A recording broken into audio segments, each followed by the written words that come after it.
Hello student, पिछले class में हम लोग वैद्युत फ्लक्स तथा गॉस की प्रमेय का लेक्चर नंबर 5 अटेंड किए थे, जिसमें वैद्युत फ्लक्स तथा गॉस की प्रमेय से संबंधित प्रश्नों का अध्ययन किया गया था, जो कि एग्जाम की दृष्टि से बहुत ही महत्वपूर्ण थे।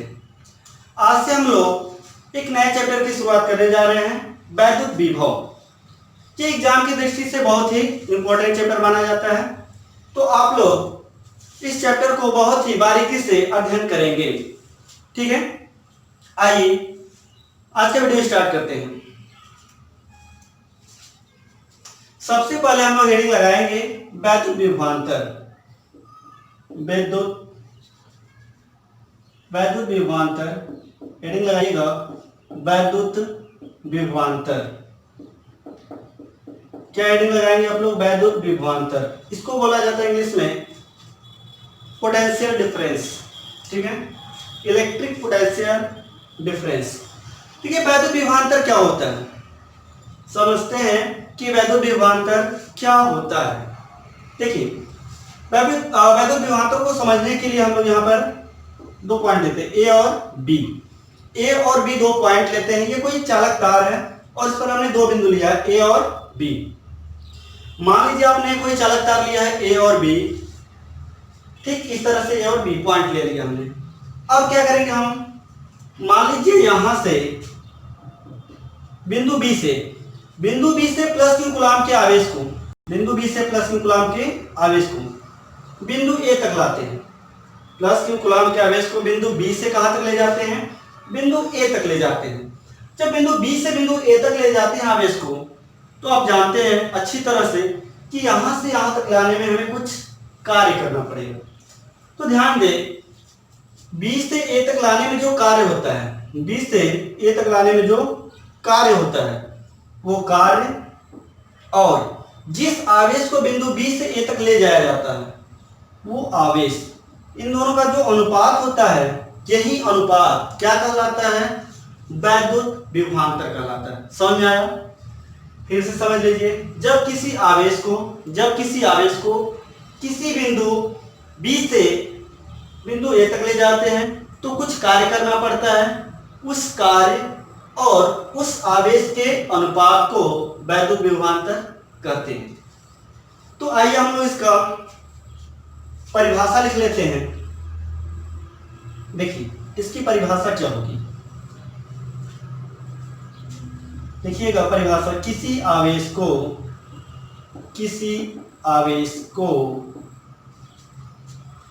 किसी बिंदु बी से, किसी आवेश को किसी बिंदु बी से बिंदु ए तक ले जाने में, बिंदु ए तक ले जाने में किए गए कार्य W तथा आवेश के अनुपात को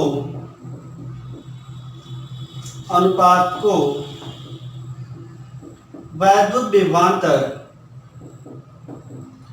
विभवांतर कहते हैं। ठीक, तो यहां पे हमने देखा कि जब किसी आवेश को किसी भी बिंदु, यहां पर हमने बी और ए लिया था तो हमने बी और ए पर लिखा। आप किसी भी बिंदु से उठा करके जब किसी आवेश को किसी बिंदु तक ले जाएंगे, जो आप कार्य करेंगे और जिस आवेश को ले जाएंगे, उन दोनों का जो अनुपात होगा वही हमारा वैद्युत विभवांतर कहलाता है। ठीक, यदि हम इस तरह से लिखें इसको, ए और ये बी, और बी से ए तक प्लस क्यू कूलम के आवेश को ले जाते हैं, तो यहां पर देखिए जो कार्य करना पड़ेगा उससे हम लोग क्या लिखेंगे। मान लीजिएगा कि बिंदु बी पर विभवांतर है V ऑफ B और बिंदु ए पर जो विभवांतर है वो V ऑफ A है। तो यहां पर जो विभवांतर लिखा जाएगा उससे क्या लिखा जाएगा? V of A minus V of B बराबर W of B to A by Q। तो इस तरह से ये हमें क्या मिल जाता है? मान मिल जाता है। यदि ये परीक्षण आवेश लेते हैं तो ये परीक्षण आवेश क्यों नॉट लिखा जाए तो ठीक। तो अब ध्यान दीजिएगा कि जब किसी आवेश को बिंदु बी से ए तक ले जाएंगे तो जो कार्य करना पड़ेगा और जिस आवेश को आप ले जाएंगे दोनों का अनुपात हमारा विभवांतर कहलाता है। और इसकी जो फार्मूला होती है वो V of A minus V of B बराबर W of B of A by Q not. जहां हमारा W ऑफ B A क्या है, B से A तक ले जाने में किया गया कार्य है, और क्यू नॉट क्या है, परीक्षण आवेश। V ऑफ A बिंदु A पर विभवांतर, V ऑफ B बिंदु B पर विभवांतर। ये नोट कर लीजिए, यहां तक नोट कर लीजिए, हो गया। आइए आगे बढ़ते हैं, स्टार मार करके देखेंगे आप। देखिए इसका मात्रक क्या होता है, इसका मात्रक देखते हैं क्या होगा।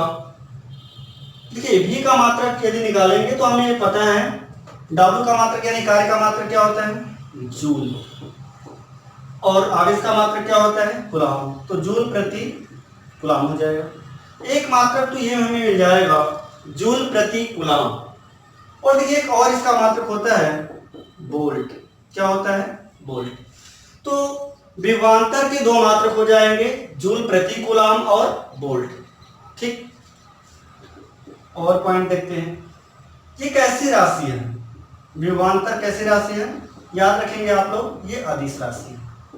विभवांतर कैसी राशि है, अदिश राशि। विभवांतर अदिश राशि है, अर्थात इसमें कोई दिशा नहीं होती है। ठीक, मात्रक ये और ये अदिश राशि है। ठीक है, नोट कर लीजिए।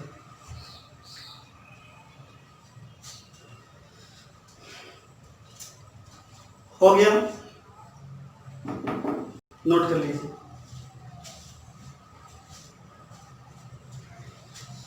ठीक, आगे देखते हैं।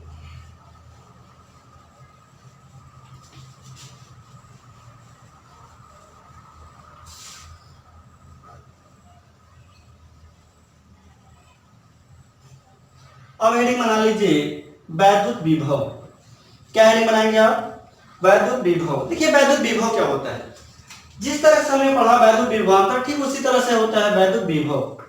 इसमें हम आवेश को कहां से लाएंगे, अनंत से। जब देखिए यहाँ पर हमने क्या लिखा था, ए और बी लिखा था। अब यहाँ पर मान लीजिए इधर अनंत है। अब यहाँ से किसी परीक्षण आवेश को उठा करके आप किसी बिंदु तक लाते हो, इस आवेश को उठा करके किसी बिंदु तक लाते हैं, तो उसमें जो कार्य करना पड़ेगा वो कार्य, और जिस आवेश को आप ले जाते हैं वो आवेश, दोनों का अनुपात क्या कहलाएगा, वैद्युत विभव कहलाएगा। सेम वही चीज है। तो यहाँ पर हम लिख लेते हैं, जब किसी आवेश को अनंत से किसी बिंदु तक लाया जाता है तो उस दौरान किए गए कार्य और उस आवेश के अनुपात को वैद्युत विभव कहते हैं। तो आइए इसकी परिभाषा लिख लेते हैं हम लोग। देखिए परिभाषा क्या होगी, किसी आवेश को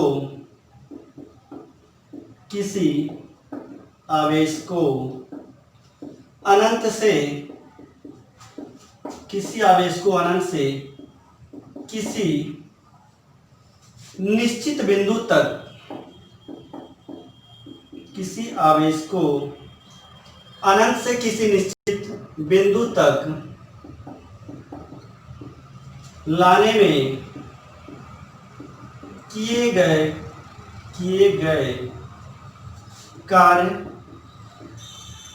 गए कार्य तथा उस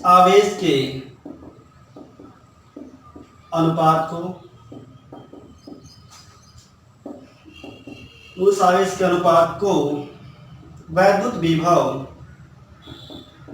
वैद्युत विभव कहते हैं।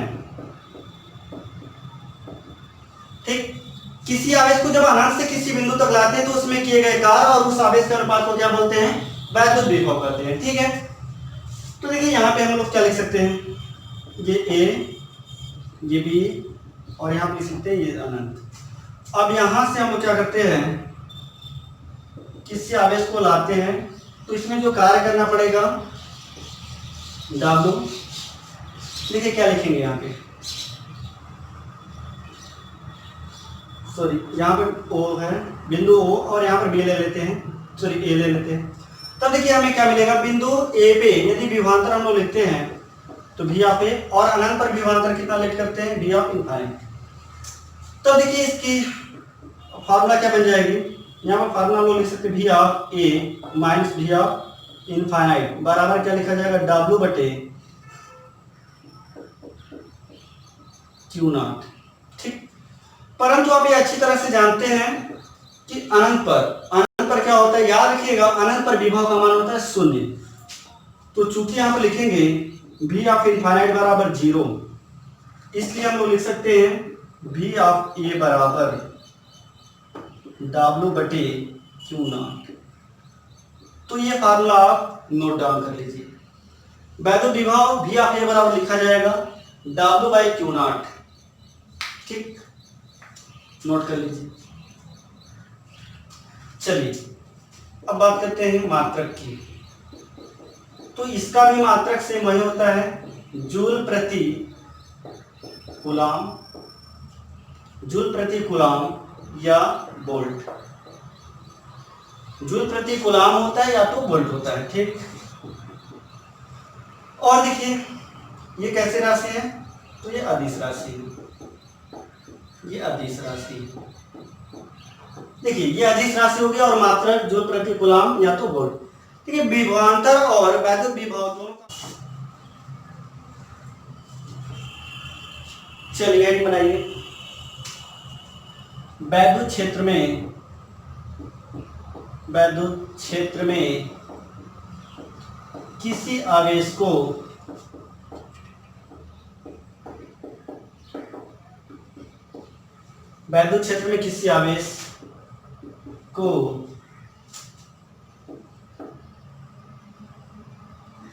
एक बिंदु से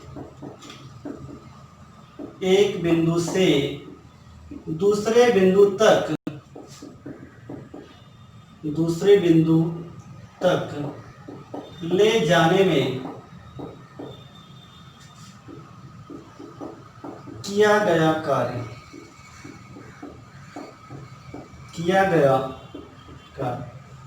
वैद्युत क्षेत्र में किसी आवेश को एक बिंदु से दूसरे बिंदु तक ले जाने में किया गया कार्य, ये हेडिंग लगाएंगे।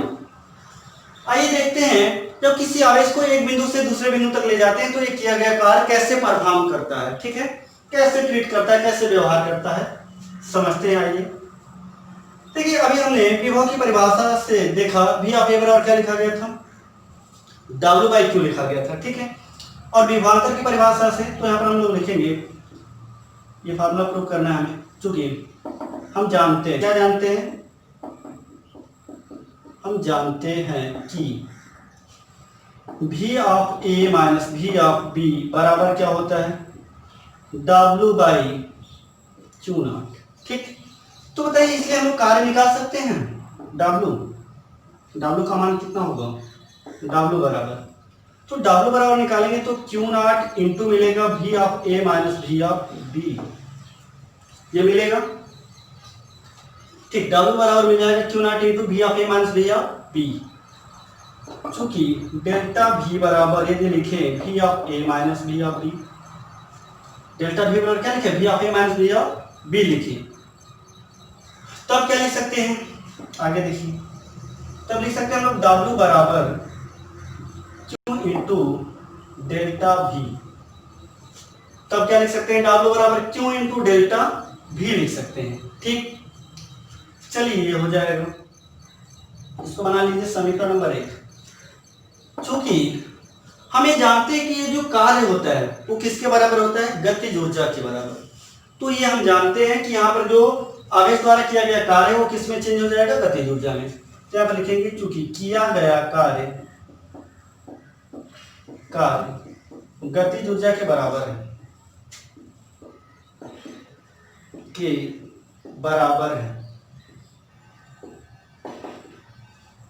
चूंकि किया गया कार्य गतिज ऊर्जा के बराबर है। अतः यहां पर क्या लिखेंगे, W बराबर K, क्या लिखेंगे K, तो K बराबर कितना मिल जाएगा, Q इंटू डेल्टा V मिल जाएगा। ठीक, Q इंटू मिल जाएगा हमें डेल्टा V। चलिए अब यदि हम लोग लिख लें कि यदि कण का जो द्रव्यमान है, जो आवेशित कण है, उस कण का यदि द्रव्यमान यदि हम लोग लेट कर लें कि स्मॉल m है, यदि आवेशित कण का द्रव्यमान कण का द्रव्यमान क्या मान लें, स्मॉल m है, तब अच्छा बताइए यदि हमने आवेशित कण का द्रव्यमान स्मॉल m ऐड कर लिया तब हम लोग क्या लिख सकते हैं, गतिज ऊर्जा बराबर, बताइए। और ये भी मान लें आवेशित कण का द्रव्यमान स्मॉल m तथा वेग कितना स्मॉल v है, तब क्या लिखेंगे, तब गतिज ऊर्जा बराबर क्या लिखेंगे, 1/2 mv² बराबर q इंटू डेल्टा v लिखेंगे। वो लिखेंगे कि नहीं लिखेंगे, बिल्कुल लिखेंगे, ठीक, यहाँ तक नोट कर लीजिए। इस साइड का हो गया है, ठीक है। देखिए अब यहाँ पे हमें क्या मिल गया, हाफ mv² बराबर q इंटू डेल्टा v मिल गया, ठीक। अब यहाँ पर ये बताइए यदि हम v² बराबर लिखेंगे तो कितना आएगा। एक बात याद रखिएगा, ये स्मॉल v है तो स्मॉल v² बराबर लिखेंगे तो 2 उधर जाएगा तो 2q डेल्टा कैपिटल V और m नीचे आ जाएगा तो बटा m। तो बताइए इस v के बराबर क्या लिखा जाएगा, रूट में 2q इंटू डेल्टा v लिखा जाएगा, कैपिटल V है, बटा में क्या आएगा, स्मॉल v। तो इस तरह से हम लोग उस आवेशित कण का वेग ज्ञात कर सकते हैं। जब किसी आवेशित कण को हम लोग किसी वैद्युत क्षेत्र में गति कराएंगे, जब किसी आवेशित कण को किसी वैद्युत क्षेत्र में गति कराएंगे तो उसका जो वेग होगा v बराबर करड़ी में 2 into Q into delta v बटा m होता है। अर्थात आपको आवेश पता रहेगा, विभवांतर और उस कण का द्रव्यमान, तब हम क्या फाइंड कर सकते हैं, उस आवेशित कण का वेग ज्ञात कर सकते हैं। आ गया, कर सकते होता है। देखिए एक इलेक्ट्रॉन वोल्ट वह गतिज ऊर्जा होती है, एक इलेक्ट्रॉन वोल्ट वह गतिज ऊर्जा होती है जो किसी इलेक्ट्रॉन को 1 वोल्ट विभवांतर देने पर अर्जित करता है, ठीक है।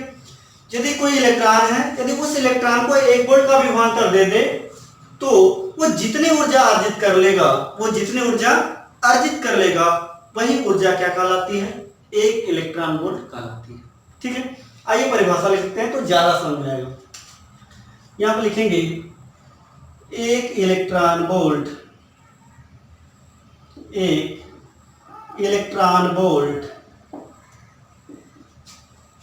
1 इलेक्ट्रॉन वोल्ट वह गतिज ऊर्जा है, 1 इलेक्ट्रॉन वोल्ट वह गतिज ऊर्जा है जो किसी इलेक्ट्रॉन को, जो किसी इलेक्ट्रॉन को 1 वोल्ट विभवांतर देने पर, 1 वोल्ट विभवांतर देने पर प्राप्त होता है, ठीक। तो आप अच्छी तरह समझ गए होंगे कि यदि किसी भी इलेक्ट्रॉन को 1 वोल्ट का विभवांतर देते हैं तो जो इलेक्ट्रॉन द्वारा ऊर्जा प्राप्त होगी वही क्या कहलाती है, 1 इलेक्ट्रॉन वोल्ट कहलाती है, वही हमारी 1 इलेक्ट्रॉन वोल्ट कहलाती है। अब देखिए यदि 1 इलेक्ट्रॉन वोल्ट का मान लिखें तब कितना लिखेंगे, अतः 1 इलेक्ट्रॉन वोल्ट बराबर होता है 1.6 गुणे 10⁻⁻19 जूल। याद रखिएगा कि 1 इलेक्ट्रॉन वोल्ट का मान होता है 1.6 गुणे 10⁻19 जूल। ये बहुत ही इंपॉर्टेंट पॉइंट है। 1 इलेक्ट्रॉन वोल्ट प्राय पूछ लेता है 2 नंबरों में कि इसकी परिभाषा लिखिए, ठीक है। तो 1 इलेक्ट्रॉन वोल्ट का मान होता है 1.6 गुणे 10⁻19 जूल। और यदि हम यहाँ पर 1 किलो 1 के इलेक्ट्रॉन वोल्ट बराबर पूछें तब आपका आंसर होगा 1.6 गुणे 10⁻16 जूल, ठीक। 1 किलो इलेक्ट्रॉन वोल्ट बराबर होता है 1.6 गुणे 10⁻16 जूल। यदि 1 मेगा इलेक्ट्रॉन वोल्ट बराबर पूछा जाए तब आंसर लिखेंगे 1.6 गुणे 10⁻13 जूल। तो इस तरह से आप ये तीनों पॉइंट लिख लेंगे क्योंकि प्राय इनका यूज होता है। ये तीनों पॉइंट लिख लीजिए, ठीक है। तो इस प्रकार इलेक्ट्रॉन वोल्ट को हम लोग परिभाषित कर सकते हैं। नोट कर लीजिए। हो गया।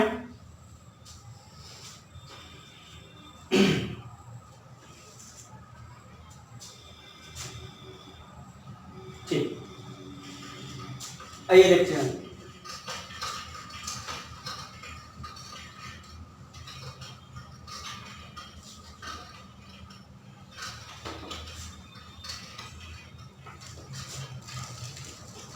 अब हेडिंग लगाइए बिंदु आवेश के कारण विभव। नेक्स्ट हेडिंग बनाएंगे हम लोग बिंदु आवेश के कारण विभव। बिंदु आवेश के कारण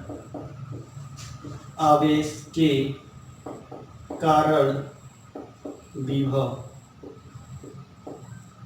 बिंदु आवेश के कारण विभव। देखिए बिंदु आवेश के कारण विभव क्या होता है। ठीक, बिंदु आवेश के कारण विभव हम लोग कैसे प्राप्त करते हैं। ठीक है, तो आइए समझते हैं। देखिए सबसे पहले इसमें हम लोग प्लस क्यू कूलाम का कोई आवेश लेते हैं और इसे किसी बिंदु O पर रख देते हैं। ठीक है, प्लस क्यू कूलाम के आवेश को किसी बिंदु O पर रख देते हैं। ठीक है, रख दिया।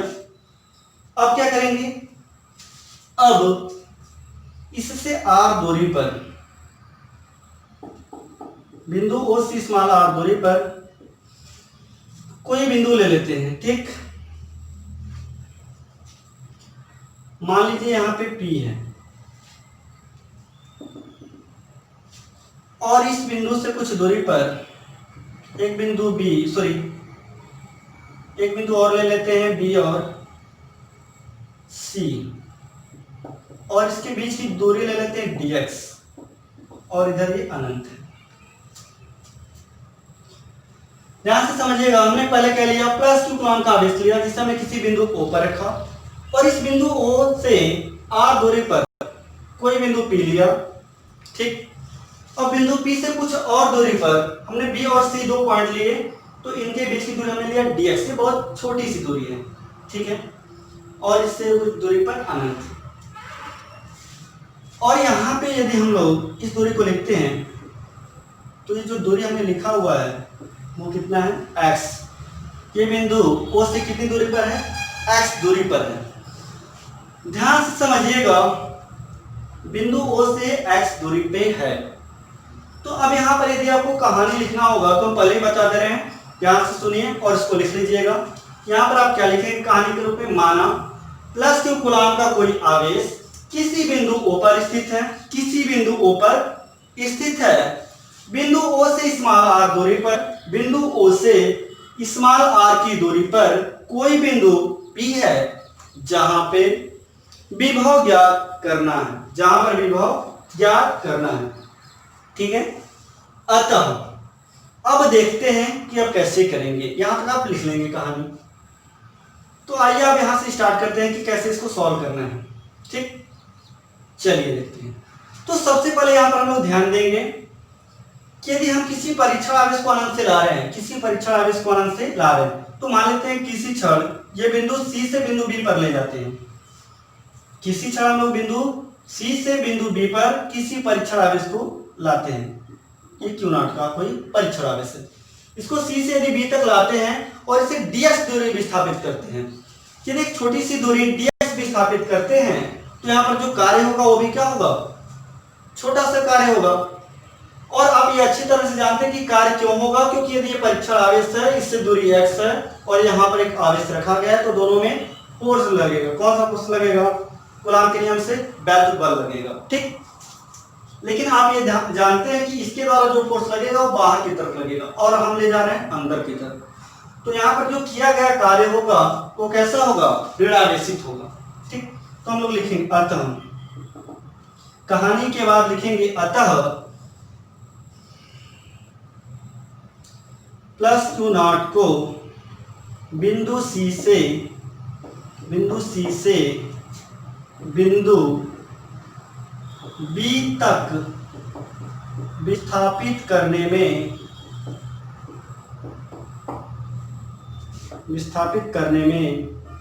किया गया कार्य, विस्थापित करने में किया गया कार्य। ये किया गया कार्य कितना मिलेगा, डी डब्ल्यू मिलेगा। dx दूरी जब विस्थापित करेंगे तो डी डब्ल्यू मिलेगा। क्यों मिलेगा, क्योंकि हम अच्छी तरह से जानते हैं यहाँ पर विस्थापन बहुत ही सूक्ष्म हो रहा है, नगण्य के बराबर हो रहा है, तो जो कार्य मिलेगा वो भी क्या मिलेगा, सूक्ष्म मिलेगा। तो डी डब्ल्यू बराबर क्या लिखेंगे, minus F into D x. एक बात आप अच्छी तरीके से यहाँ पर समझ लीजिए, यहाँ पर हमने माइनस क्यों लगाया, क्योंकि हम आवेश को ले जा रहे हैं ऐसे, लेकिन फोर्स का डायरेक्शन है ऐसे, तो हम लोग क्या कर रहे हैं, वैद्युत बल के विरुद्ध कार्य कर रहे हैं, तो यहाँ पर चिन्ह क्या लगेगा, माइनस। चलिए अब यहाँ पर बना लेते हैं समीकरण नंबर 1। क्या बना लेते हैं, समीकरण नंबर 1 बना लेते हैं। ठीक, आइए आगे समझते हैं।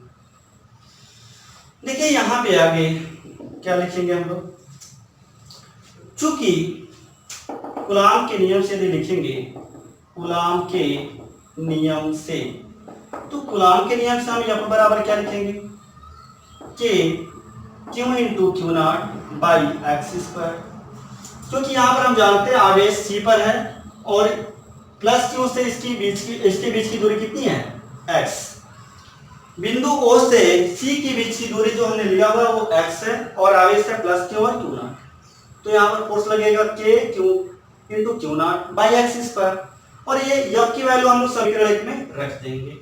तो यफ का मान जब समीकरण 1 में रखेंगे तो क्या लिखेंगे, यहाँ लिखेंगे यफ का मान समीकरण 1 में रखने पर,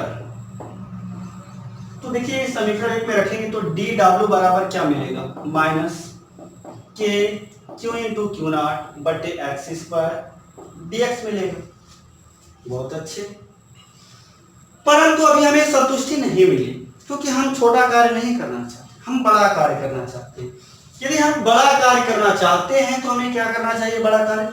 देखिए बड़ा कार्य तभी होगा जब बहुत से लोगों का सपोर्ट होगा। यहाँ पर तो बहुत कम लोग हैं, तो हम क्या करते हैं, बहुत से लोगों को बुलाते हैं। बहुत से लोगों को बुलाने के लिए हमें क्या करना पड़ेगा, समाकलन करना पड़ेगा। सभी लोगों को बुलाओ अर्थात समाकलन करो। तो हम क्या करेंगे, अनंत से आवेश को बिंदु P तक ले जाने में किया गया कार्य फाइंड करते हैं। अतः परीक्षण आवेश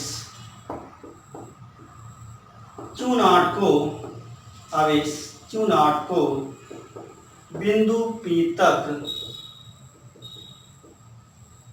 परीक्षण आवेश को बिंदु P तक ले जाने में किया गया कार्य, कि जब बिंदु P तक ले जाएंगे तब किया गया कार्य हम लोग कितना फाइंड करेंगे। ठीक, ये फिगर हो गया है, मिटा दें। ठीक, देखिए फिगर बहुत जरूरी है, बिना फिगर के डेरिवेशन अधूरा है।